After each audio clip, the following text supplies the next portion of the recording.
Shalom. Here we are continuing with our walk through the book of Exodus with our directed Hebrew immersion.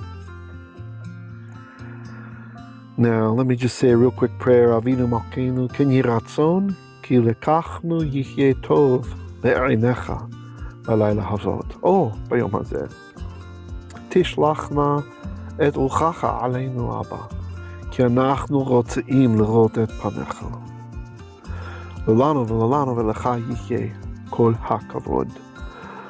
Okay, so here we are. We are in Exodus 29, verse 9. So today, I think what I'll be doing is I'm going to make this, I want to experiment with kind of a hybrid between our listen and learn style and our visual learning. So if you prefer to learn auditorily, then feel free to not look at the screen, just kind of close your eyes or watch the road if you're driving or whatever, and that's fine. I'll try to be doing things in a manner that will also work for you. And if you're a visual learner, then I'll also be doing some visual markups and that kind of stuff, all right? So hopefully this will work out. So verse 9 says, וחגרת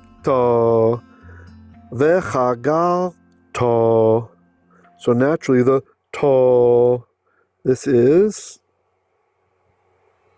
reminding us of the ta in ata. Okay, there's not space there. So it's like ata. I thought I had space at the top.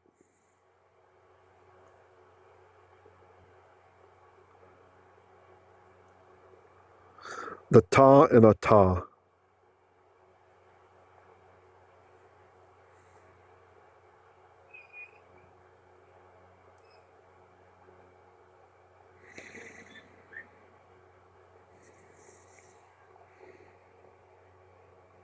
There we go.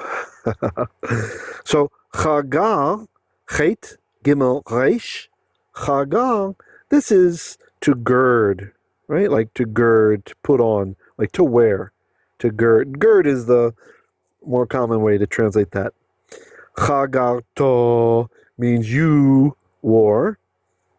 But then we have the vav conversive,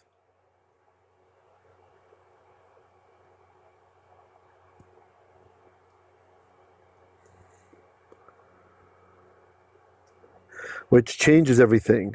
That makes it, instead of perfect, as if it's done already, chagarta, you girded, it's ve chagarta, and you will gird. Otam. So it's the definite direct object marker. Aleph tav with the mem suffix.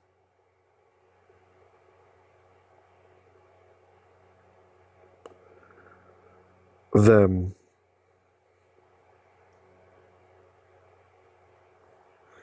You will gird them. Avneit. Now, avneit, aleph, beit, nun, tet.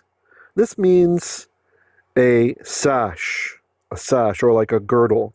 V'chagarta otam avneit.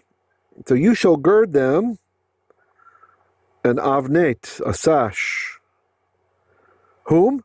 Aharon uvanaiv. So Aharon, that of course is a name.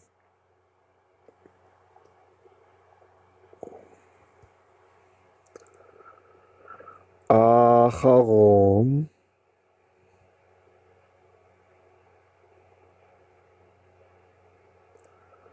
Aaron.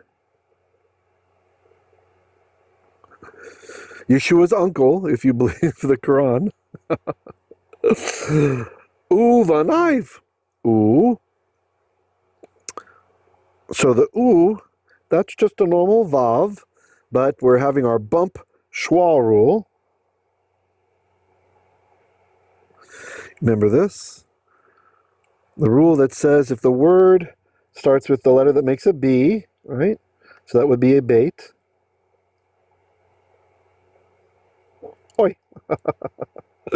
That's not bait.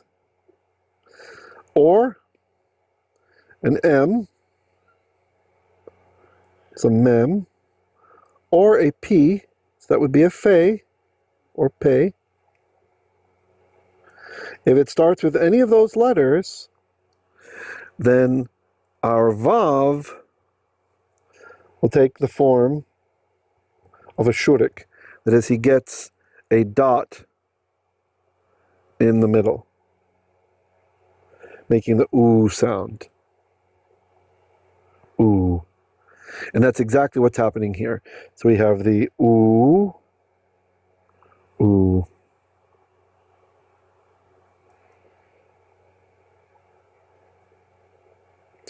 Our bump schwa rule activated. Okay. Vanaiv, it's from banim. Ben, right, like Ben Adam, son of man.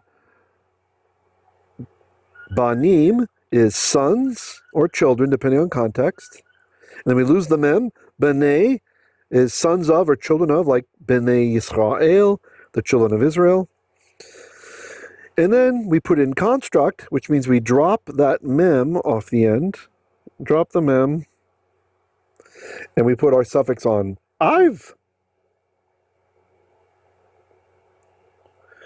His. Sorry, I thought I had some black above to write on. I'll fix that next time. Sorry if it's kind of cramped this time. So the sons and ooh, that's ooh, ooh, banaiv, and sons of his. I thought I could do that a little bit more elegantly. So again, verse 9 begins, v'chagar ta, and you shall chagar, v'chagar ta, and ata, you shall chagar, you shall gird, otam, otam, them. And then I would probably say with in English. Like avneis is almost what's assumed. I wonder if that's what I'm only looking at a photo of the text here, so I can't check the critical apparatus. Let me pause, I'll check. Okay, interesting. The Samaritan Torah and a couple other manuscripts have im at the end. They have the im ending here. So So they have im.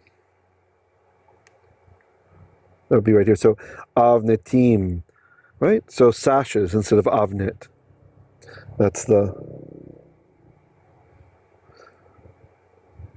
Oops, hold on.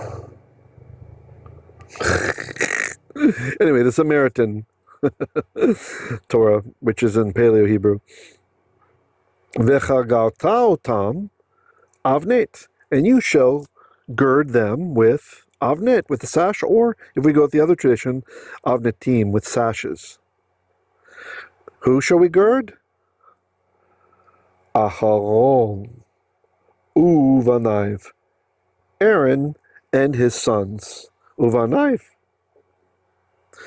Okay, next line. It's okay if you're just listening, that's fine. V'chavashta, v'chavashta.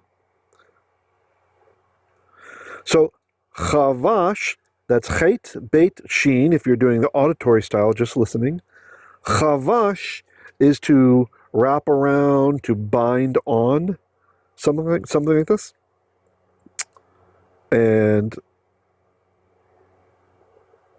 so, okay. V'chavash, and bind.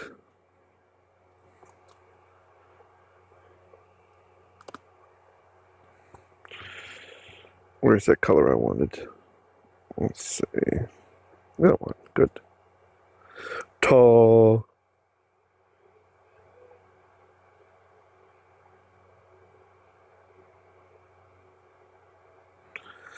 Okay, reminding us again of ata. And then chavashta means you bind it, you wrapped around, right? You bound. But we have the vav conversive. I'm going to change that aspect for us. וחבשת, and you shall bind, you shall wrap around, lahem, to them.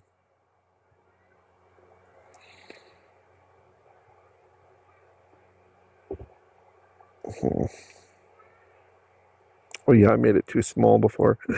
I made my brush smaller and I didn't make it bigger again. Actually, what's a better color? I think this is maybe...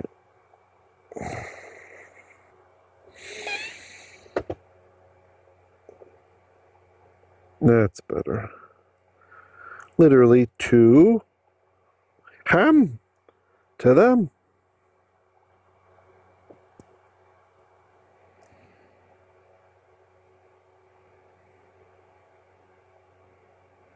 By the way, please let me know if you're not in the live premiere. Let me know in the chat, pardon me, in the comments below, if you like this experimentation with kind of a new style. Of course, I know I can improve on the way I'm doing the colorful notes, and maybe you know of a nice Android app that is good at this, that has like more flexibility without a too steep of a learning curve. Maybe I'll try that out next time. I'm just experimenting to see if we can provide and serve both of our learning types, both of the common learning types that are out there. וחבשת, and you shall bind or wrap, lahem, to them. migba'ot, migba'ot, migba'ah. It's only 4 times in the Bible, so, and it's always plural. So migba'ot, I think it's 3 times in Exodus and 1 time somewhere else, also in the Torah, probably Leviticus. והיתה lahem, והיתה. Now the ta, again, that's this guy. And it's got the hey on the end. Don't be bothered by that. This is just...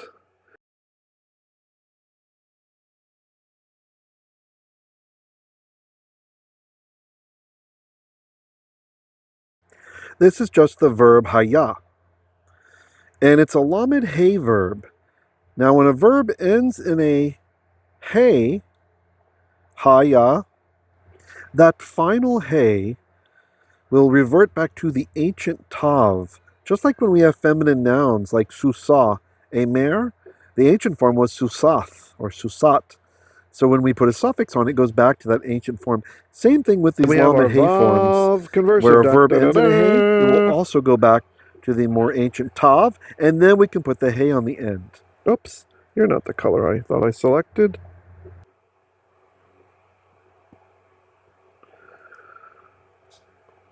How's that? והיתה lahem,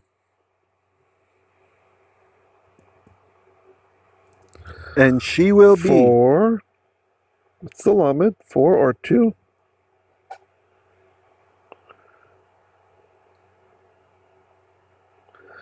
4 or 2 is lamed.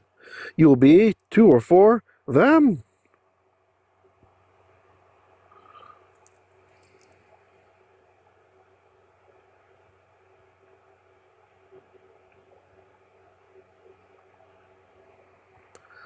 Them.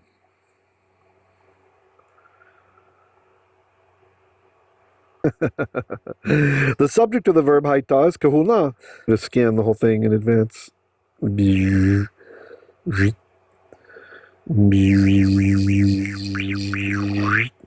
the lamed a little bit there.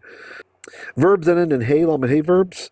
The third feminine singular, when it's got, it looks the same as when you have the second masculine with the older ah ending there. So here's the subject. The subject is kehuna. Kehuna.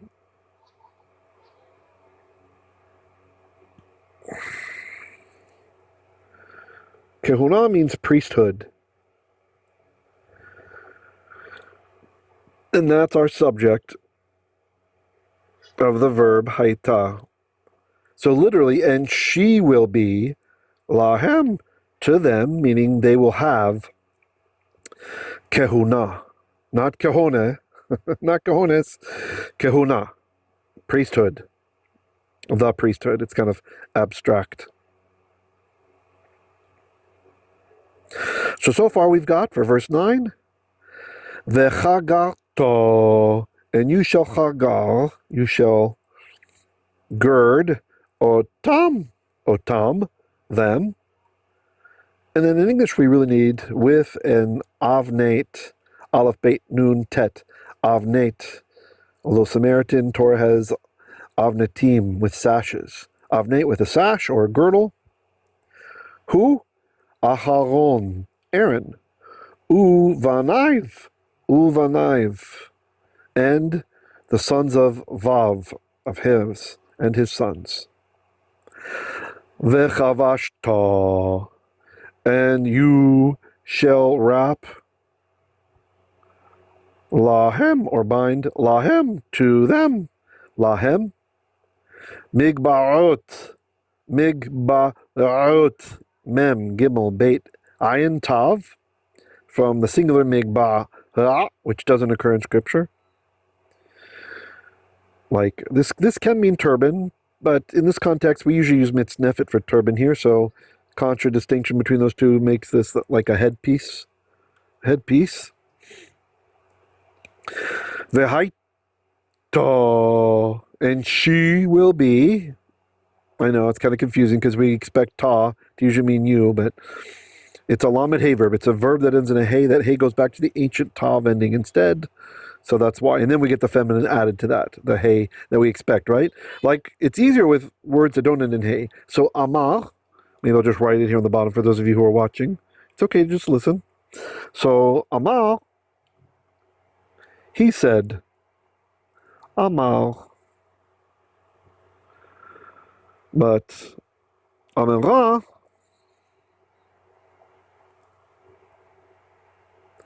she said. But much easier to recognize, right? Oh, I'm way at the bottom there. Sorry, there's not room for it. Oh yeah, it didn't even draw the comments. It just drew it flat. My bad. Hold on. Aww. Those of you who are only listening, you're lucky because you're not seeing where the end of my screen is getting chopped off. I'm not used to that. And then there'd be a metric there. So amera, or amera, said she. But when that last letter, instead of a resh, when it's a hey, like in the case of the verb hayah, that hey is going to go back to the ancient tav, and then we're going to stack the hey at the end. So it's actually really, this is our hey, this is our ending letter, and the tav is really just the hey changed into that tav. So it's kind of, I'll give it another color in the middle to show that it's acting kind of in a special way.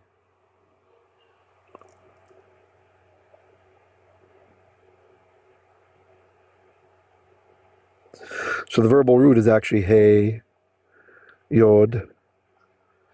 Hey, sorry, I don't know if I can, oh, I can zoom. Oh, yeah, look at that. That should be easier for those of you on cell phones. Nice to know I can do that. Great. Okay.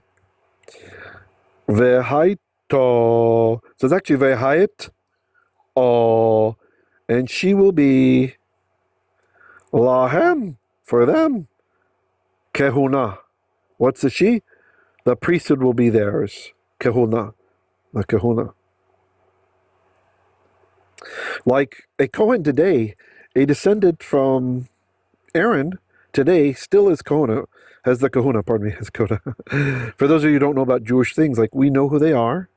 They're still alive because it's a very important role. They're very careful. There's special rules for them. So usually in the Jewish civilization, it doesn't matter if someone's born in the civilization or if they've joined us through conversion. Something like this is fine. They have equal standing. The only difference between a native born and a convert is that a convert cannot marry a Kohen, a priest, for 3 generations, right? So that's the only thing. That's the only thing. In everything else, there's no difference, right? So, and the priests, they still have special duties, like they still bless the people. It doesn't happen in all shuls, but those that like the older traditions, they will still bless the people, so that's very nice if they have a priest there. Or you can't become a priest, you can only be born a priest, right? And, you know, they get called to the Torah first. If there's a Kohen gets the first aliyah and such. So it's nice that we have that it survived. All right, continue on. Lechukat olam. So here we have a construct chain. Construct chain. There I have our cyan that we usually use for construct.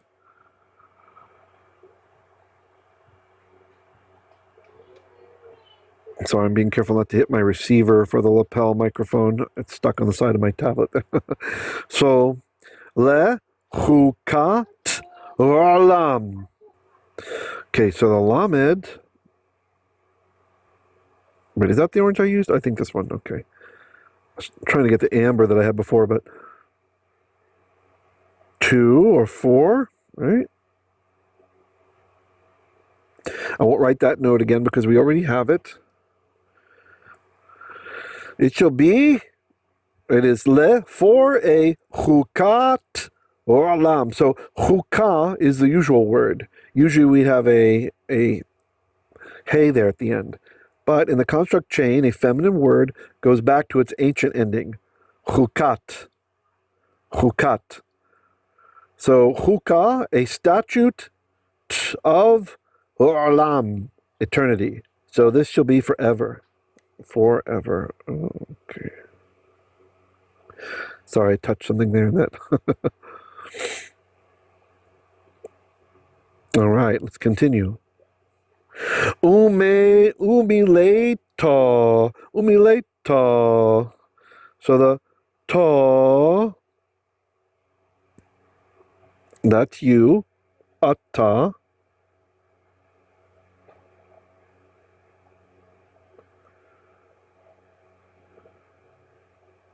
Okay. That's ata. The u, that's our vav. It's a bump schwa rule. This still applies with verbs. Now the verb is mile. Mem lamed aleph. This is a PL, which means to fill up.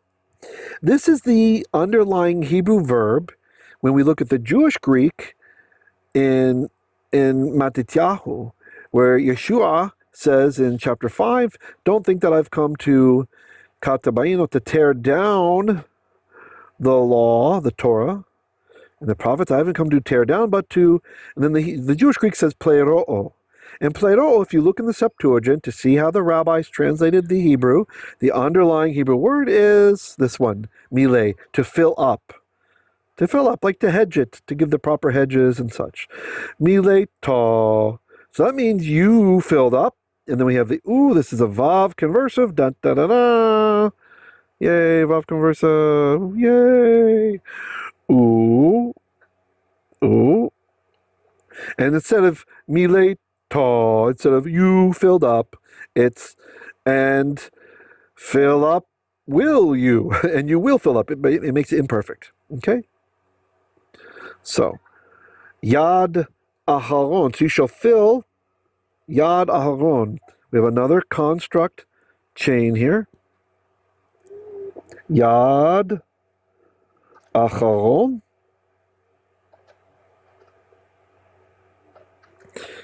And of course, Aharon is a proper noun. It's a name.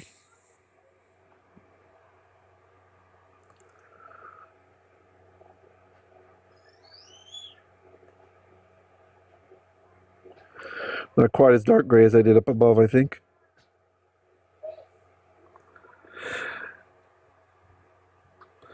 So this is Yad, hand of Aharon, of Aharon. And of course, because that last word is definite, it's definite, it's a name, right? You can be definite 3 ways. Then it will impart that definiteness to the first word as well in the construct chain. So it's going to come over here as well. So we get the yad, the hand. The.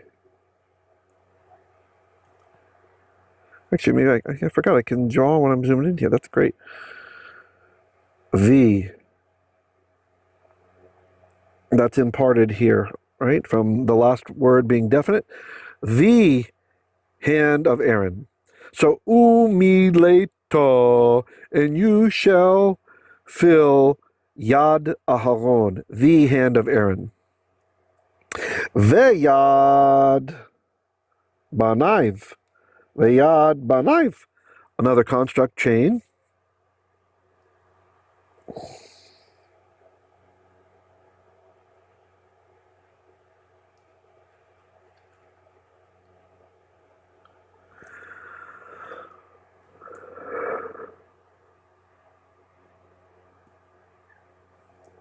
Banaiv.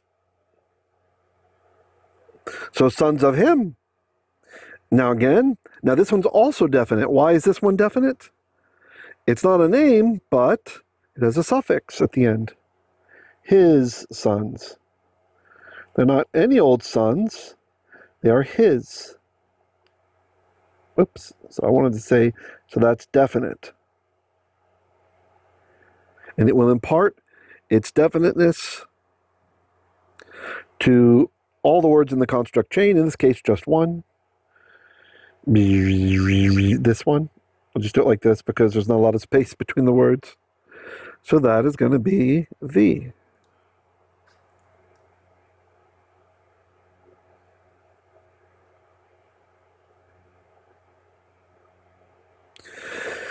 So, and then the vav, of course, is just and.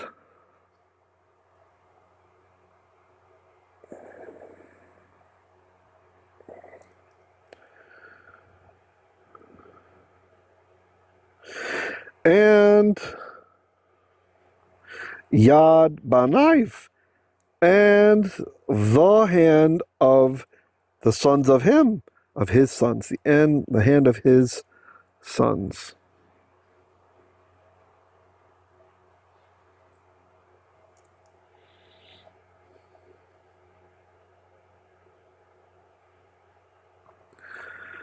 Okay, how you guys doing? That's verse 9. That was kind of a long one. So that's why we're 29 minutes in about. So that was a long verse. It was long. I'm going to read through it one more time, especially for those working on the auditory. By the way, you could also listen to this. You could watch this video one time and then listen to it one time, or vice versa, to kind of get both learning styles in there if you like, to get kind of double whammy effect. So here we go. Exodus chapter 29, verse 9 again. I'll kind of zoom in. Let's see if we can zoom. There we go. Okay. V'chagart otam, and you shall chagar, you shall gird them, with avneis, with a sash. Whom? Aharon uvanaiv, Aharon and banaiv, his sons. V'chebasht, and you shall wrap or bind lahem, to them, migba'ot, a headdress, והיתה lahem, kehuna, and kehuna hayta, she will be lahem, for them.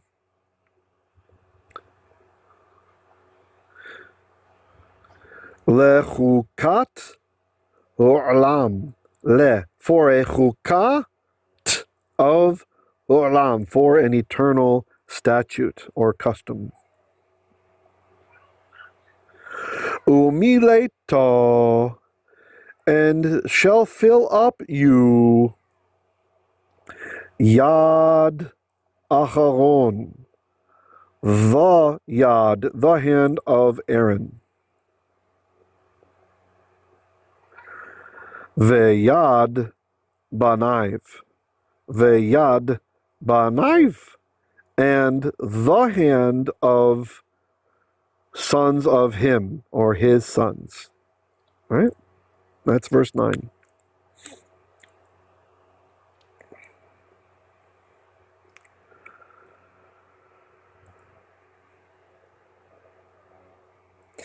Yeah, that's a good 31 minutes, and I'm tempted to do more, but I want to keep these from going too long so people don't feel bad that they're about to do it. Plus, I need to edit this some too and stuff. So let's leave it at this. We'll just have verse 9 be the end tonight as we're trying this new method out. Let me know if you have suggestions or comments, or you have a good app that might be nice for doing this kind of colorized thing when I'm doing a combined auditory and visual learning style. So I hope you guys enjoyed this. And yeah, I will see you tomorrow for continuing the adventure into 1 Kings. Shalom, shalom. So this is a plural form. Migba'ot.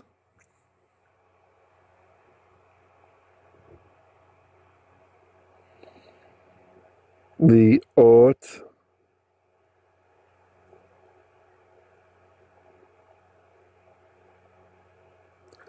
Feminine plural. The singular ending, the singular form of this word would be a theoretical migba'ah. Where can I write that? Maybe down here. Let's see.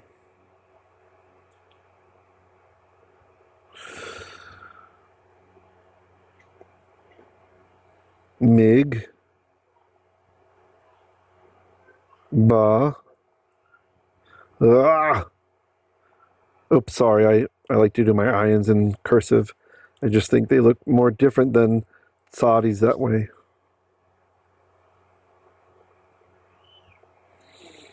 Mig. Ba. And that means like a turban or a headband.